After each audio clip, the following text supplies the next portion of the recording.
Hello, everybody. This can be a quick video on coarsening and how to drop some of the parallelism in your join fork loops if you have too many indices for the number of processors you have.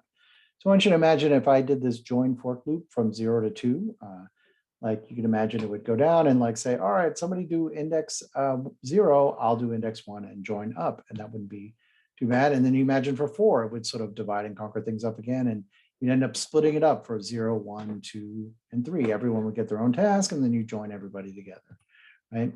And then you could do it for 8, and each individual index could be done on a separate processor. It'd be all good if you had 8 processors. Things are still going pretty well, and we have this completely correct program. And then we do 16, and this still is pretty good for like 8 processor machine. This is not a problem, right? And this is sort of what it's going to look like. And after a while, you're like, there's 32 and there's 64. And you can imagine this going up and up and up and up and up. Like imagine the data goes up to 1,000,000. And the depth of this tree would only be 20, right, for 1,000,000 join fork loop.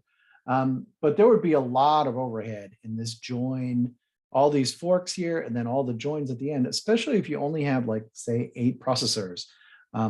You're getting more performance is getting eaten up by the parallel part than like what you're actually doing.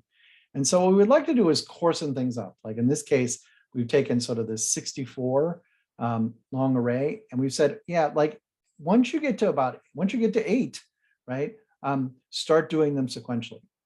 And so what we lose is some of the parallelism here. Like this has phenomenal parallelism. Like we can do 64 things at the same time. But if I don't have enough processors to sort of justify that, you might want to sort of drop some of the parallelism, get a little bit of performance by like taking out the work of all the forks and joins and stuff like that.